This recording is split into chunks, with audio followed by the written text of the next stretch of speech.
सबसे पहले तो बहुत बहुत मुबारक हो यार इंडियन फैंस को कि उनकी टीम जीत गई है। ना सिर्फ जीती है बल्कि उन्होंने एक एक से सीरीज भी बराबर की है और इतनी इबरतनाक शिकस्त इंग्लैंड को दी है। 336 रन के मार्जिन से टीम इंडिया ने ये टेस्ट मैच अपने नाम किया है।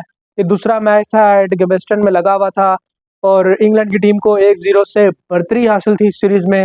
और टीम इंडिया ने आज शानदार फतह हासिल करके इस सीरीज को 1-1 से बराबर कर दिया है। और ये जो 5 मैचेस की सीरीज है, अब ये 1-1 से लेवल है।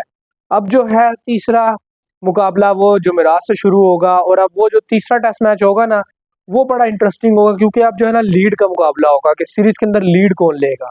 अब सीरीज लेवल है, तो जो टीम तीसरा टेस्ट मैच जीतेगी उसको जो है 2-1 की लीड मिल जाएगी। और तीसरा टेस्ट मैच होगा उसके अंदर अब देखना होगा कि ये टीमें किस तरह कम बैक करती हैं।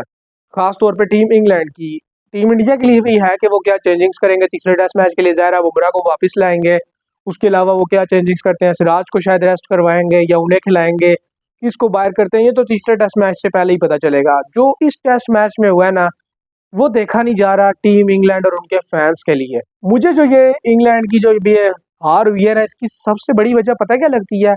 इनकी बड़ी बड़ी बातें, इनके जो एक्स क्रिकेटर्स हैं ना उनकी बड़ी बड़ी बातें, और ये जो इनके प्लेयर्स अभी खेल रहे हैं करंट टीम में उनकी भी बड़ी बड़ी बातें। ठीक है, आपकी पॉजिटिव अप्रोच होनी चाहिए, आपकी वो सोच होनी चाहिए, लेकिन इतना भी हवाओं में नहीं उड़ना चाहिए जितना कि ये इंग्लैंड के प्लेयर्स उड़ते हैं। हैरी ब्रूक्स से जो था वो एक दिन पहले पूछा जा रहा था कि क्या लगता है आपको कि जो ये इतना टारगेट इंडिया की टीम सेट कर रही है आप लोग चेज कर लेंगे? तो वो कहता है कि यार कोई भी टारगेट हो हम लोग चेज कर लेंगे, सबको पता है। तो इस तरह की जब बड़ी बड़ी बातें करें ना, तो फिर वही होता है जो इनके साथ टीम इंडिया ने कर दिया है। यानी कि अपने ही होम ग्राउंड के अंदर इतने बड़े मार्जिन से शिकस्त खा गए हैं ये इंडिया से कि अब इनके जो है ना वो एक्स क्रिकेटर्स वो भी मुंह छुपाते फिर रहे हैं। और इनके जो अपने क्रिकेटर्स हैं वो भी जो है ना बस भागी जा रहे हैं इधर उधर, उनको भी नहीं नजर आ रहा कि अब हम छुपे किधर इस शिकस्त के बाद। और जो इनके कैप्टन है बेन स्टोक्स, वो पहले अपने बल्लेबाजों के पीछे छुपे रहे, फिर बॉलर्स का सहारा लेने की कोशिश की, ना उनसे खुद बैटिंग हो रही है ना वो बॉलिंग करते हैं, समझ नहीं आ रही वो करना क्या चाह रहे हैं। दूसरी तरफ शुभमन गिल ने पहली इनिंग्स में भी भाईजान 269 रन बनाए उन्होंने और दूसरी इनिंग में 162 रन बना दिए उन्होंने।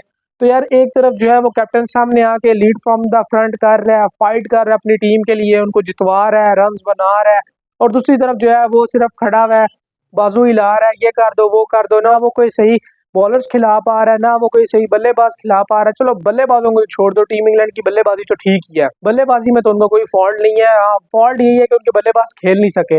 बॉलिंग तो इनकी तो चलो है ही है, डाउन चल रही है, और इसमें किसी का कसूर तो नहीं है ना। अब टीम इंडिया का जो है कसूर तो नहीं है कि उन्होंने जो है उनके कम बॉलर्स को खिला रहे हैं, या वो कह रहे हैं कि जी हमें ये बॉलर्स ला दो, या टीम इंडिया ने तो नहीं ना बॉलर सेलेक्ट किए। एक चीज नहीं समझ आ रही कि बॉर्डर गवास्कर ट्रॉफी हो या ये तेंदुलकर एंडरसन ट्रॉफी हो, इसके अंदर ना कमेंट्री कम और बैशिंग ज्यादा चल रही होती है, और सारी बैशिंग का जो दारोमदार होता है वो टीम इंडिया होती है। अब शुभमन गिल ने डबल सेंचुरी की, उसके ऊपर जो थे वो नाजर हुसैन कह रहे थे कि मैं इनको बड़ा बल्लेबाज नहीं मानता, ये इंग्लैंड की कमजोर तरीन बॉलिंग है, मोहम्मद यूसुफ को मैं बड़ा बल्लेबाज मानता हूँ। उन्होंने जब डबल सेंचुरी की थी तो यहाँ पर स्टुअर्ट ब्रॉड थे, एंडरसन थे, इंग्लैंड की पीक बॉलिंग थे। ठीक है यार, वो बात मानते हैं, लेकिन ये कोई मौका नहीं है ऐसी बात करने का। क्यों?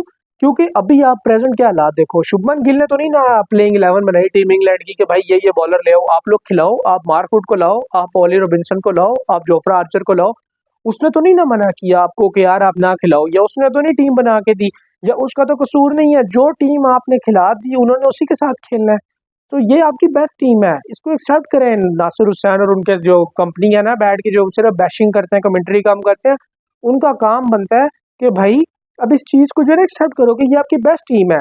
ये जो आपने 17-18 का स्क्वाड बनाया ये आपका बेस्ट में से है, ये कोई चुगे से नहीं आप लोगों ने प्लेयर्स उठाए हुए, यही आपका बेस्ट है। ये तभी इंग्लैंड की तरफ से खेल रहे हैं, ये कोई गली मोहल्ले से तो नहीं ना प्लेयर लेकर गए हुए। ये चीज समझे कि यही आपका बेस्ट है, अब इसी में से आपने बॉलर तैयार करने हैं। आपने एंडरसन और स्टुअर्ट ब्रॉड को एक सर का ताज बना के रखा, आपने क्यों नहीं कोई और बॉलर तैयार किया? आर्चर का आपको पता है कि भाई वो इंजरीज से बाहर नहीं आता, मार्कवुड आपको पता है कि वो सर फेरा बॉलर है, उसको समझ ही नहीं आती बॉल करनी किधर है, वो बस पेस पेस पेस पेस वट्टे मारी जाता है, उसके अलावा उसको नहीं पता चलता कि करना क्या है। ओली रोबिन्सन एक इनके पास कोई आया था समझदार बॉलर, लेकिन उसको भी इन्होंने गायब कर दिया। और ओली रोबिन्सन तब तक इफेक्टिव था जब उसके साथ एंडरसन और स्टुअर्ट ब्रॉड लगे हुए थे, अब उसका असल इम्तिहान था और वो टीम से बाहर है।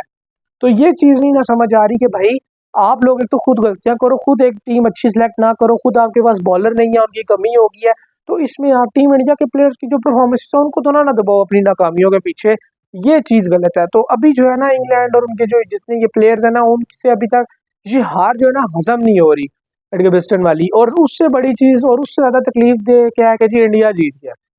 अभी सुबह जब बारिश हुई तो इंग्लैंड के लिए तो खुशी की बात होगी, जाहिर है उनके हाथों से टेस्ट मैच जा रहा है और टेस्ट मैच ड्रॉ हो जाता। लेकिन मैं एक ऐसा पाकिस्तानी और एक क्रिकेट फैन के तौर पे मैं यही कह रहा था और मैं यही दुआ कर रहा था कि यार ये जो बारिश है ये रुक जाए और टीम इंडिया ये मैच जीते या इस टेस्ट मैच का कोई भी रिजल्ट आए। और रिजल्ट यही था कि इंडिया ने जीतना था या तो ड्रॉ होना था, दो ही रिजल्ट आ रहे थे। लेकिन मैं चाह रहा था कि टीम इंडिया जीते। उसकी वजह क्या है? उन्होंने मेहनत की है, उनकी एक मेहनत है भाई। उनके बल्लेबाज जो है उनके कैप्टन उसने 269 रन बनाए, जडेजा ने उनका साथ दिया, वॉशिंगटन सुंदर ने उनका साथ दिया, एक मेहनत नजर आई बैटिंग में। ठीक है, सारे बल्लेबाजों ने ऊपर से स्कोर किया है, सब ने 20-20 25-25 जितने भी जितना कोई कंट्रीब्यूट कर सका सब बल्लेबाजों ने उनकी तरफ से बैटिंग में स्कोर किए। फिर बॉलिंग में उनके सिर्फ दो बॉलर्स ने पहले इनिंग के अंदर पूरा काम तमाम कर दिया था टीम इंग्लैंड का। अब आप आकाशदीप ने 4 विकेट ली, सिराज की 6 विकेटें आ गई, दो बॉलर्स ने पूरा काम तमाम कर दिया। तो अब इसमें इंडिया को तो कसूर नहीं है ना कि आपकी बॉलिंग वैसी नहीं है, कि उनके दो बॉलर्स ने जो है काम तमाम कर दिया। और आपके बल्लेबाज जो इतने बड़े समझे जाते हैं, जो रूट, क्रॉली, बेन डकेट, ये क्यों नहीं परफॉर्मेंस दे सके? जो रूट क्यों नहीं परफॉर्मेंस दे रहे? दूसरे मैच जा रहा है ना, क्यों नहीं परफॉर्मेंस आ रही जो रूट की तरफ से? बेन स्टोक्स जो है इनके मेन मिडिल ऑर्डर बल्लेबाज, वो क्यों नहीं परफॉर्मेंस दे रहे? ना पिछले मैच में कोई परफॉर्मेंस, ना इस मैच में कोई परफॉर्मेंस। पिछले मैच के अंदर भी आखिरी इनिंग्स के अंदर इनको जेमी स्मिथ और रूट ने मैच निकाल के दिया, बिल्कुल लास्ट में जाके दोनों ने 50 की और मैच जो था वो निकाला इनके हाथों से, इंडिया के हाथों से। वरना तो वहां पे भी आप लोग जो थे पैक हो गए थे सारे, वहां पे भी वो मैच इंडिया जीत जाता आपसे, क्लोज विनिंग थी वो आपकी। बेन स्टोक्स ने क्यों नहीं परफॉर्मेंस दी इस मैच में? लगाते ना पार्टनरशिप जेमी स्मिथ के साथ, खड़े हो जाते, शीशा पिलाई दीवार बन जाते, बचाते मैच 5वें दिन के अंदर। 4-5 घंटे बैटिंग कर रही थी ना, करते खड़े होके मैच बच जाता, आप लोगों की इज्जत बन जाती, वाह वाह हो जाती, इंडिया तो फिर 1-0 रह जाता। उनको तो लीडर मिलती है, वो तो बराबर ना करते इंडिया वाले सीरीज फिर, जब आप अगर ड्रॉ कर जाते तो। ये तो फिर बड़ी अचीवमेंट हो जाती इंग्लैंड की कि ओए होए देखो जी मैच ड्रॉ कर गए। तो ये तो फिर उनकी मेहनत लगी आ रही थी, उनको तो फल मिलना चाहिए था। ये तो चीज गलत है कि बारिश के पीछे छुप जाओ या जी हमारी कमजोर बॉलिंग है। तो ये लेम एक्सक्यूजेज हैं भाई आप लोगों के। आप इस चीज को मानो कि इंडिया ने डोमिनेट किया है पिछले मैच में भी, इस मैच में भी। उनकी हार्ड लक होगी पिछले मैच में, इस मैच में उन्होंने हार्ड लक नहीं होने दी। इस मैच में भी आप लोगों ने टॉस जीत के इंग्लैंड वालों ने यही कहा कि जी हम बॉलिंग करते हैं और पिछले मैच को जो है ना एक रिकैप यहाँ पे भी चला देंगे, तो फिर ऐसा नहीं होता हर दफा। इस दफा वो पूरी वर्किंग करके आए हुए थे शुभमन गिल, और उन्होंने भाईजान बता दिया कि मैं ये इस प्लेयर को खिलाऊंगा, इस बॉलर को खिलाऊंगा और इस तरह मैंने काम लेना है।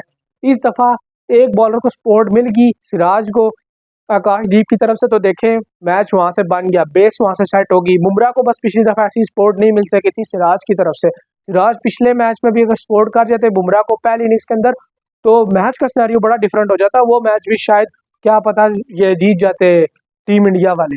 तो ये चीज देखे ना, आज फिर देखे क्या हुआ कि आकाशदीप ने 6 विकेटें ले ली, बाकी बॉलर्स ने एक एक विकेट ली, सबने सपोर्ट कर दी। तो यही बात है कि जो टीम इंडिया है वो बैटिंग के लिए आते हैं तो उनके सारे बल्लेबाज कंट्रीब्यूट कर रहे हैं, बॉलिंग के लिए आ रहे हैं तो उनके बल्लेबाज जो है जान मारे कोशिश कर रहे हैं।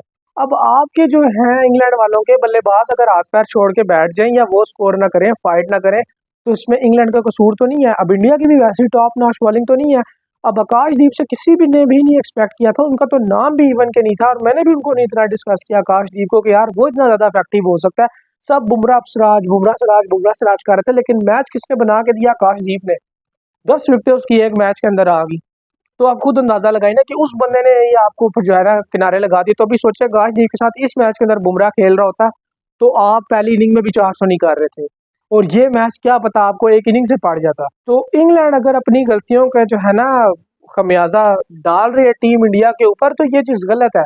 और मुझे खुशी है कि यार ये जो मैच है ये टीम इंडिया जीती है और एक चपेट पड़ी है इन लोगों को। एशियन टीम वाइज इस टाइम वही है इंडिया की जो मुकाबला करती है जाके ऑस्ट्रेलिया का ऑस्ट्रेलिया में, अफ्रीका का अफ्रीका में, न्यूजीलैंड का न्यूजीलैंड में और इंग्लैंड का इंग्लैंड में।